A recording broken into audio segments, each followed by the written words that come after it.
¿Ves a este tipo? ¿Qué crees que está haciendo? Parece un comandante del ejército dando un discurso, o un creador de contenidos haciendo un vídeo. En realidad, es el líder de un cártel secuestrado, y los hombres que están detrás de él son sus verdugos. Se llama El Cholo, y cometió el error de cabrear a El Mencho. Las imágenes de su tortura e interrogatorio le quitarán el sueño a cualquier persona normal. ¿Qué hizo exactamente para merecer una muerte tan espantosa? El horror. Mira qué guapo está. Está tan tranquilo y sereno frente a una muerte segura. Pero este hombre pronto pasaría de esto a esto, tras soportar la que quizás sea una de las torturas más horripilantes de la historia reciente. Antes de su sufrimiento, sin embargo, sus verdugos le obligaron a leer una confesión. Así que dejaremos que se presente como lo hizo en el vídeo.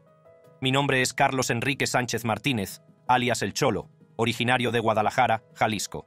Conocí a Omar García Harfuch en el Distrito Federal para que me diera apoyo, ya que ambos somos contras del CJNG. Me dio apoyo, solo me dijo que necesitaba algo relevante para poder venir aquí a la ciudad con toda su gente, o el apoyo que iba a mandar. Empecé con las fosas, todas las de Tonalá, Tlaquepaque, Tlajomulco, Zapopan, las hice, y yo mismo hablé con las autoridades para que se volcaran, para que fuera algo relevante. Aquí en la ciudad hay apoyo del 03, de Mario Alberto, y del 02, Zambrano.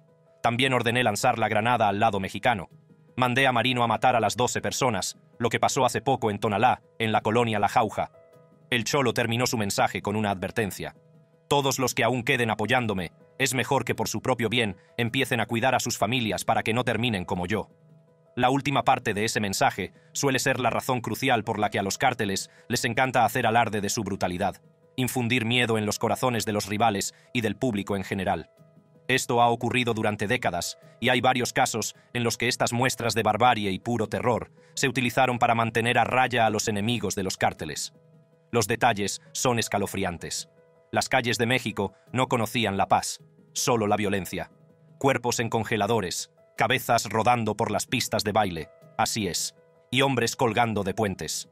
La visión de cuerpos colgando de puentes casi se convirtió en parte normal de la vida en algunas ciudades mexicanas. Todo empezó a principios de la década de 2000 y conmocionó al país. Pero el horror no se detuvo ahí. En 2006, unos pistoleros irrumpieron en un bar de Uruapan y arrojaron 5 cabezas humanas a la pista de baile. Los asistentes a la fiesta se quedaron paralizados de terror cuando las cabezas cortadas cayeron al suelo, y la noche quedó marcada para siempre por la macabra exhibición. Más al sur, en Veracruz, un espantoso descubrimiento causó escalofríos en todo el país. Decenas de cadáveres, cortados en pedazos y almacenados como carne descuartizada, fueron encontrados en congeladores. ¿Los culpables? El cártel Jalisco Nueva Generación, el CJNG. No se trataba de simples asesinatos, sino de declaraciones de su salvaje dominio. Los Zetas, un cártel nacido en el noreste, habían preparado el terreno para tácticas tan brutales. Antaño brazo armado del cártel del Golfo, fueron los pioneros de una nueva era de derramamiento de sangre. Sus métodos estaban diseñados para aterrorizar y controlar. Desmembrar, disolver cuerpos en ácido y colgar cadáveres de puentes eran sus señas de identidad. La masacre de San Fernando fue uno de sus actos más infames. En los remotos campos de Tamaulipas, a solo 93 millas de la frontera con Estados Unidos, los Zetas ejecutaron a 72 migrantes. Con un tiro en la nuca, al estilo típico de las ejecuciones, sus cuerpos quedaron como un lúgubre mensaje para cualquiera que se atreviera a cruzarse con ellos. El poder en el mundo de los cárteles se demostraba a través de la sangre. Cada grupo intentaba superar al otro en pura brutalidad. La corrupción y el miedo eran sus aliados, lo que les permitía operar con impunidad. El cártel de Sinaloa, dirigido por el tristemente célebre El Chapo Guzmán, no era ajeno a tal salvajismo. El Chapo no solo ordenaba torturas, sino que participaba en ellas. En un escalofriante incidente, 2 hombres que se habían unido a los Zetas fueron llevados ante él. Durante 3 horas, el Chapo los golpeó sin piedad. Con los huesos destrozados, quedaron como muñecos rotos. Pero el horror no acabó ahí. El Chapo los condujo hasta una hoguera, los maldijo y les disparó en la cabeza. Sus cuerpos fueron arrojados a las llamas, borrados sin dejar rastro. La crueldad de El Chapo no tenía límites. Otra víctima, miembro del cártel de los Arellano Félix, le fue entregada tras ser torturada por sus captores. El hombre estaba cubierto de quemaduras, con la piel fundida con la camisa. Molesto por su estado, el Chapo lo encerró en una estructura de madera durante días. Cuando por fin sacaron al hombre, con los ojos vendados y atado, el Chapo lo interrogó. Con fría precisión, disparó al hombre, que aún jadeaba, y lo enterró vivo. Como suele decirse, la manzana no cae lejos del árbol, y los hijos de El Chapo, conocidos como los Chapitos, heredaron la sed de sangre de su padre. En un rancho de Nabolato, Sinaloa, perfeccionaron el arte de la tortura. Traficantes rivales, agentes de la ley y miembros desleales eran llevados a este lugar infernal. Torcían los músculos con sacacorchos, frotaban las heridas abiertas con chiles picantes e incluso daban de comer a algunas víctimas a los tigres. Los Chapitos no solo mataban, se aseguraban de que sus víctimas sufrieran un dolor inimaginable. En 2017, 2 agentes federales mexicanos cayeron en sus garras. Uno fue asesinado rápidamente, pero el otro soportó horas de tortura. Los ninis, sicarios del cártel, utilizaron un sacacorchos para desgarrarle la carne y luego le metieron chiles picantes en las heridas. Finalmente, Iván Archibaldo Guzmán Salazar, uno de los hijos de El Chapo, acabó con la miseria de la gente de un balazo. La brutalidad de los cárteles no era solo para sus enemigos. Era una muestra de poder, un recordatorio de quién gobernaba las calles. Cada asesinato, cada acto de tortura, era un mensaje. Y el pueblo de México, atrapado entre 2 fuegos, no podía hacer otra cosa que contemplar horrorizado cómo continuaba el reino del terror de los cárteles. El Cholo se convirtió en una víctima más de la demostración de fuerza de los cárteles. Su tortura duró 2 días, 48 horas de pura agonía. Cada momento, cada aliento que tomaba estaba lleno de dolor. No sabemos exactamente por dónde empezaron los sicarios, pero lo que sí sabemos es que lo mantuvieron vivo durante todo el horrible proceso. Primero, le destrozaron las piernas. Le rompieron todos los huesos, asegurándose de que no pudiera mantenerse en pie, y mucho menos escapar. Le destrozaron algunos dedos de los pies. Los que no aplastaron, los molieron. Un dedo se lo cortaron por completo. Sus costillas estaban rotas también, sugiriendo que alguien había pisoteado su pecho repetidamente. No se detuvieron ahí. Su cuerpo estaba cubierto de tajos salvajes. ¿Y los ojos? Se los arrancaron, dejando las cuencas vacías y ensangrentadas. Luego, lo electrocutaron, enviando descargas de electricidad a través de su cuerpo ya mutilado. Sus gritos debieron resonar por toda la habitación, pero a los sicarios no les importó. Lo peor fue lo que le hicieron en la lengua. Y no se limitaron a cortársela, si es lo que estás pensando. No, alguien utilizó una pinza para sujetarla y luego se la arrancó, con raíz y todo. El dolor debe haber sido inimaginable. ¿Te imaginas que te arranquen toda la lengua de la boca? Es el tipo de cosa que te hace estremecer solo de pensarlo. Cuando por fin terminaron su espantoso trabajo, le pusieron fin a su sufrimiento con unos cuantos disparos en la cabeza. Disparos rápidos que acabaron con su sufrimiento. Pero el tormento no terminó ahí. Envolvieron su cuerpo, o lo que quedaba de él, en bolsas de plástico y lo tiraron en un banco del parque. Le clavaron una nota en el pecho con un cuchillo. Decía: el traidor Carlos Sánchez Martínez, alias El Cholo. El mensaje era claro. Esto era lo que les pasaba a los que traicionaban al cártel. Su brutal muerte pretendía ser una advertencia para los demás, un recordatorio de las consecuencias de traicionar al CJNG. Y funcionó. Tras revelarse su identidad, sus aliados callaron. Nadie se atrevió a vengarse. Estaban demasiado asustados, demasiado conmocionados por lo que le habían hecho a El Cholo. La exhibición pública de brutalidad sirvió a su propósito. El Mencho no solo mandó matar a El Cholo, sino que lo convirtió en un ejemplo. Llevaba años convirtiendo el CJNG en lo que era, y no iba a permitir que un traidor, que conocía todos sus secretos, lo echara abajo. Entonces, ¿cómo llegó el Mencho a gobernar el CJNG con tanta brutalidad como para hacer callar a un traidor? El ascenso de El Mencho.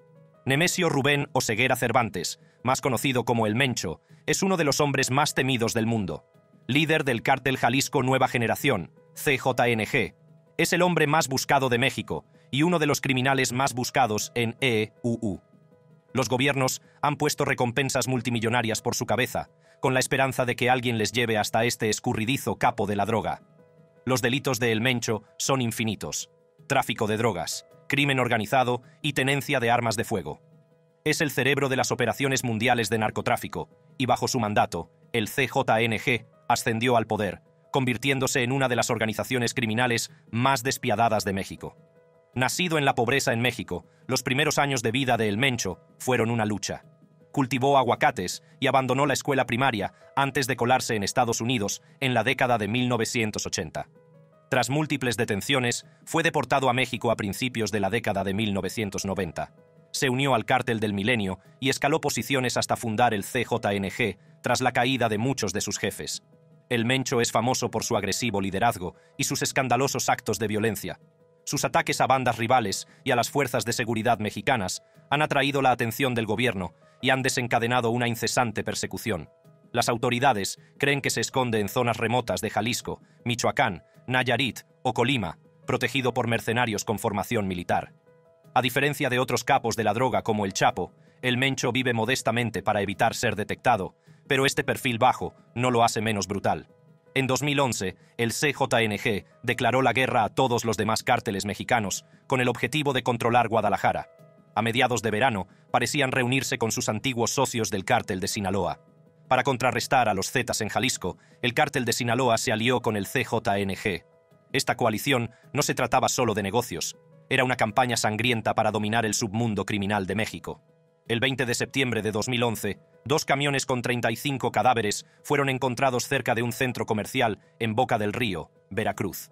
Los cadáveres eran presuntos miembros de los Zetas, pero solo 6 tenían antecedentes penales menores y ninguno estaba vinculado al crimen organizado. Algunas víctimas tenían las manos atadas y presentaban signos de tortura. Alrededor de las 5 de la tarde, hombres armados bloquearon una importante avenida, abandonaron los camiones y se deshicieron de los cuerpos. Dejaron un mensaje escalofriante. No más extorsiones, no más asesinatos de inocentes. Zetas en Veracruz y políticos que les ayudan.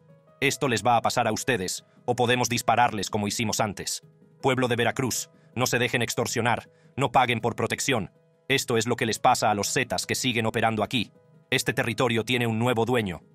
Menos de un mes después, el 6 de octubre, las autoridades mexicanas descubrieron 36 cadáveres en 3 casas de Boca del Río. 20 se encontraron en una casa, 11 en otra y 1 en una tercera. En otros lugares de Veracruz se encontraron 4 cadáveres más.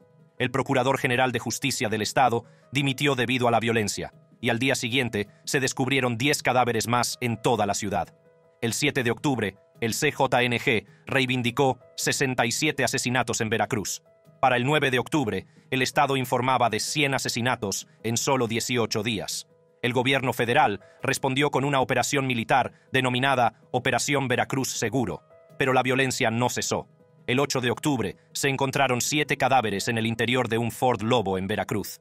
El 22 de diciembre, miembros del cártel atacaron 3 autobuses públicos en la carretera federal 105, matando a 16 personas, entre ellas 3 ciudadanos estadounidenses. Las autoridades lanzaron una operación para capturar a los culpables, matando a 5 pistoleros. El consulado de Estados Unidos en Matamoros advirtió a los estadounidenses que evitaran viajar de noche por las autopistas entre ciudades. La brutalidad continuó. El 23 de diciembre, las autoridades encontraron 10 cadáveres en Tampico Alto, Veracruz, tras una denuncia anónima. Los cadáveres, esposados y con signos de tortura, estaban tirados en un camino de tierra. 9 estaban decapitados. Ese mismo año, en febrero, fue secuestrado el alcalde de Tampico Alto, Saturnino Valdés Llanos. Una semana después, su cuerpo fue encontrado en un basurero junto con otros 10 cadáveres. El reino del terror de El Mencho no muestra signos de detenerse. Sus despiadadas tácticas y su implacable búsqueda del poder le convierten en uno de los criminales más peligrosos del mundo. A pesar de los numerosos esfuerzos por capturarlo, siempre ha conseguido escabullirse. Por ejemplo, el 25 de agosto de 2012, una denuncia anónima llevó a la Policía Federal Mexicana a una comunidad rural cerca de Tonaya, Jalisco. Escucharon rumores de una célula del crimen organizado en la zona. Cuando llegaron las fuerzas de seguridad, se produjo un intenso tiroteo. 6 pistoleros del CJNG yacían muertos cuando el polvo se asentó.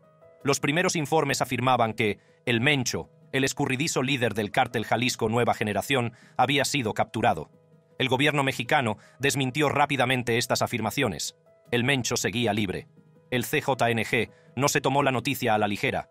En señal de desafío, bloquearon varias autopistas y carreteras de la zona metropolitana de Guadalajara. Prendieron fuego a 37 vehículos, creando enormes barreras para impedir la libre circulación de la policía. Los bloqueos incendiarios dieron a El Mencho tiempo suficiente para desaparecer en el paisaje rural de Jalisco. Poco después, el 19 de marzo de 2015, en Ocotlán, Jalisco, pistoleros del CJNG emboscaron un convoy de la Policía Federal. 11 personas murieron, 5 policías, 3 civiles y 3 pistoleros del CJNG. Este ataque fue una acción audaz para proteger a El Mencho, quien al parecer se encontraba en la zona para una reunión. Pocos días después, el 23 de marzo, Heriberto Acevedo Cárdenas, uno de los estrechos colaboradores de El Mencho, cayó en un tiroteo con la Policía Federal en Zacoalco de Torres, Jalisco. Acevedo había sido una figura crucial, dirigiendo células del CJNG en varias zonas clave. El Mencho tomó represalias rápidamente. Ordenó ataques contra la Policía Federal Mexicana. El 30 de marzo, pistoleros del CJNG tendieron una emboscada a un convoy en el que viajaba el comisionado de seguridad de Jalisco, Alejandro Solorio Arechiga, en Zapopan. Milagrosamente, no hubo muertos, pero la violencia aumentó. El 6 de abril, pistoleros del CJNG establecieron un retén en San Sebastián del Oeste con un vehículo en llamas y tendieron una emboscada a un convoy de la Policía Estatal de Jalisco. 15 policías murieron y 5 resultaron heridos. Fue el atentado más mortífero contra la policía mexicana desde 2010. El mismo día, el jefe de policía de Zacoalco de Torres, Miguel Ángel Caicedo Vargas, fue asesinado por sicarios del CJNG. Para el 1 de mayo de 2015, el gobierno mexicano lanzó la Operación Jalisco, una campaña militar dirigida a combatir al crimen organizado en Jalisco y capturar a sus líderes. La operación fue impulsada por una ola de ataques violentos del CJNG. Informes de inteligencia sugerían que el Mencho estaba en Tonaya. Cuando las fuerzas de seguridad convergieron en su ubicación, estalló un tiroteo masivo. Los hombres de El Mencho derribaron un helicóptero del ejército mexicano con un lanzagranadas propulsado por cohetes, matando a 9 soldados. La batalla se extendió por varios municipios de Jalisco. Los hombres de El Mencho bloquearon las carreteras de Guadalajara para frenar a las fuerzas del orden y facilitar su huida. A pesar del caos, El Mencho se escabulló una vez más, demostrando la magnitud del poder y el alcance del CJNG. Sin embargo, a pesar de la muestra de unidad, no todo iba bien dentro del cártel. Aquí es donde entra en juego el Cholo. En marzo de 2017, las luchas internas sacudieron al CJNG. El Mencho ordenó el asesinato de El Cholo, que era un alto cargo del CJNG. Este intento de asesinato se produjo después de que El Cholo asesinara a un operador financiero del CJNG llamado El Colombiano. El Cholo sobrevivió y junto con Eric Valencia Salazar, cofundador del CJNG, formó un nuevo cártel, el Cártel Nueva Plaza. La tensión entre los dos cárteles no hizo más que crecer. Incluso Emilio Alejandro Pulido Salazar, otro cofundador del CJNG, desertó al Cártel Nueva Plaza, lo que intensificó el conflicto. Había que tener cojones para traicionar a una organización tan letal como el CJNG, sobre todo teniendo en cuenta que el Cholo era un miembro muy relevante del cártel. Entonces, ¿quién es el Cholo y qué le dio agallas para entrar en la boca del lobo y despertarlo? ¿Quién es el Cholo? El Cholo pasó de ser un alto mando del CJNG a uno de los fundadores del Cártel Nueva Plaza. El Cártel Nueva Plaza irrumpió en la escena del narcotráfico en 2018, separándose del CJNG con mucha violencia. La guerra por el control de El Salto, Chapala, Juanacatlán, Poncitlán, Tlajomulco de Zúñiga e Ixtlahuacán de los Membrillos apenas comenzaba. ¿El catalizador de este caos? El Cholo, que había sido un leal miembro del CJNG hasta que fue acusado de traición tras matar a El Colombiano, un operador financiero clave. El Cholo no estaba solo en su rebelión. Se alió con Eric Valencia, el 85, un fundador del CJNG, que también se sentía traicionado. Juntos, atrajeron a otros miembros desilusionados, incluido Emilio Alejandro Pulido Saldaña, el Tiburón. Estos hombres no eran simples soldados de infantería, sino personas de alto rango que conocían los secretos más oscuros del CJNG y se atrevían a utilizarlos contra sus antiguos camaradas. Nueva Plaza y el CJNG se enfrentaron en los municipios de Zapopan, Tonalá, Tlajomulco de Zúñiga y Tlaquepaque. Ambos bandos querían estas zonas estratégicas, y la sangre corrió por las calles mientras luchaban por el dominio. La Nueva Plaza tenía un as en la manga: la financiación y el apoyo del poderoso cártel de Sinaloa. Esta alianza convirtió las calles de Jalisco en una zona de guerra. El Cholo no se quedó de brazos cruzados. Pasó a la ofensiva, utilizando los medios de comunicación a su favor. En un video, acusó de traición a los principales miembros del CJNG, incluido el propio Mencho. Se burló abiertamente de ellos, prometiendo sacar a la luz su corrupción y brutalidad. El vídeo no era solo una declaración de guerra, era un golpe psicológico dirigido directamente al corazón del CJNG. Pero el Mencho no se tomaba los insultos a la ligera. Orquestó un golpe contra el Cholo, que le salió por la culata.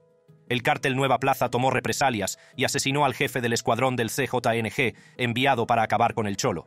Fue un círculo vicioso de violencia, con ambos bandos decididos a superarse mutuamente en brutalidad. Nueva Plaza no solo se dedicaba a eliminar rivales, sino que también estaba profundamente involucrada en el oscuro submundo de los asesinatos y los entierros secretos. Tlajomulco de Zúñiga y Zapopan se hicieron famosos por sus fosas ocultas, llenas de cadáveres de quienes se habían cruzado con los cárteles. La traición de El Cholo y el nacimiento de Nueva Plaza pintaron una diana en su espalda. El Mencho lo quería muerto y lo dejó claro con una persecución implacable. La enemistad entre el CJNG y Nueva Plaza era intensamente personal, alimentada por la venganza y la ambición. Convirtieron Jalisco en su campo de batalla y nadie estaba a salvo de su ira. A pesar del caos, El Cholo seguía siendo una espina clavada para el Mencho. Su deserción fue un duro golpe que demostró que hasta el más leal podía volverse traidor. El conflicto entró en una espiral que arrastró a civiles inocentes a la carnicería. Las calles se llenaron de cadáveres. La guerra entre el CJNG y Nueva Plaza reconfiguró el panorama criminal de México. Ya no se trataba solo de drogas, era una encarnizada lucha por el poder, el control y la venganza. Las alianzas cambiaban constantemente y nadie sabía quién sería el siguiente en caer. La implicación del cártel de Sinaloa no hizo sino intensificar el conflicto. Apoyando a Nueva Plaza, proporcionaron armas y financiación, impulsando su agenda y tratando de debilitar el control del CJNG. Este apoyo cambió las tornas en varias batallas, mostrando las profundas fracturas dentro del submundo criminal de México. Un incidente en 2018 puso el foco en la brutal disputa. 3 jóvenes cineastas viajaron a Tonalá, sin saber el peligro que los acechaba. Fueron a filmar a una granja supuestamente propiedad de la tía de un estudiante. No sabían que sicarios del CJNG vigilaban el lugar, esperando al aliado de El Cholo, Diego Gabriel Mejía Oliden, el Diego. Cuando llegaron los cineastas, el CJNG los confundió con enemigos y los atacó. La finca, conocida Casa de Seguridad de Nueva Plaza, se convirtió en un escenario de horror. Este trágico suceso reveló la profundidad de la guerra, sacando a la luz pública la brutal realidad. La información se difundió rápidamente, poniendo de relieve la ferocidad de la batalla entre el CJNG y Nueva Plaza. Una cosa es oír hablar de personas torturadas y asesinadas, pero a menudo nos olvidamos de los monstruos que llevan a cabo estos actos horripilantes. ¿Qué clase de ser humano puede infligir semejante crueldad a otro? Esta pregunta se cierne sobre nosotros cuando hablamos del sicario más temible de El Mencho, Fabián Morales, también conocido como El Payaso. Fabián empezó su vida dando alegría, trabajando como payaso, pero cambió su disfraz por pistolas y cuchillos, quedándose solo con la máscara. Cambió la risa por el grito, el placer por el terror. Aportó un nuevo nivel de violencia psicopática a la organización, liderando su propio escuadrón, todos con la misma terrorífica máscara. Eran conocidos no solo por las máscaras, sino por sus espeluznantes métodos para enfrentarse a sus rivales. Morales comenzó su sangrienta carrera en el Cártel de los Metros, una facción menor del Cártel del Golfo en Reynosa. Su ascenso en el escalafón fue rápido y brutal, aportando un nivel de violencia psicopática que incluso a los miembros más curtidos del cártel les resultaba chocante. Su escuadrón de asesinos, todos con la misma máscara de payaso, se hizo famoso no solo por su aspecto, sino también por sus espantosos métodos. No solo mataban a sus rivales, sino que les hacían sufrir de formas que parecían inimaginables. Quemaban a sus enemigos en bidones de gasolina y los despellejaban vivos. El Mencho vio potencial en esta locura. Cuando absorbió a los Metros en su propio cártel, tomó a Morales y a su escuadrón bajo su protección. Vio sus métodos no como una locura, sino como un mensaje. Era un hombre capaz de infundir miedo. Morales se convirtió en uno de sus hombres de confianza, y el Mencho le instó a seguir usando las terroríficas máscaras para sembrar el miedo. Y funcionó. Ver esas máscaras se convirtió en sinónimo de muerte inminente y dolor inimaginable. La suya era la peor violencia, la que te ataca con una sonrisa. Hace unos años, apareció en la red un vídeo que consolidó la reputación de Morales como el asesino a sueldo más aterrador de todos. No está claro quién lo grabó, pero el contenido estaba claro. Los payasos habían secuestrado a un miembro de un cártel rival. El vídeo empezaba con la víctima ya irreconocible, con la cara arrancada. También le arrancaron la piel de otras partes del cuerpo, dejándolo hecho un desastre sangriento y agonizante. Al verlo, uno no podía evitar preguntarse cómo alguien podía ser tan cruel. La víctima estaba viva, pero a duras penas. Los payasos, incluido Morales, no solo le torturaban, sino que se burlaban de él. Se reían de su dolor y bromeaban sobre su sufrimiento. Le preguntaron si quería agua, pero ¿cómo podría alguien responder a eso sin una cara?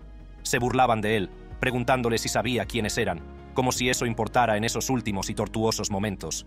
Para el CJNG no se trataba solo de matar. La violencia era su lenguaje, su método para enviar mensajes. Cada acto de brutalidad era una advertencia. Si nos traicionas, este podrías ser tú. Si nos traicionas, desearás la muerte mucho antes de que llegue. El Cholo lo descubrió por las malas. Antes era un miembro de confianza del CJNG, pero se atrevió a traicionar a El Mencho. Su castigo fue severo, una espantosa exhibición destinada a disuadir a cualquiera de pensar siquiera en la traición. Aprendió que traicionar al CJNG tenía consecuencias terribles. La grabación de su interrogatorio fue escalofriante. El Cholo admitió haber ordenado la matanza de albañiles e implicó en sus crímenes a Omar García Harfuch, jefe de la policía de Ciudad de México. Esta confesión apuntaba directamente al CJNG, mostrando su alcance y la corrupción que había en su seno. La muerte del Cholo no marcó el final. Fue solo otro capítulo sangriento. Su asesinato envió un mensaje claro. La traición se castiga con la muerte, una muerte realmente brutal. Si ha disfrutado viendo este vídeo, no deje de consultar nuestros otros vídeos similares y sorprendentes en la pantalla. Gracias por verlo y hasta la próxima.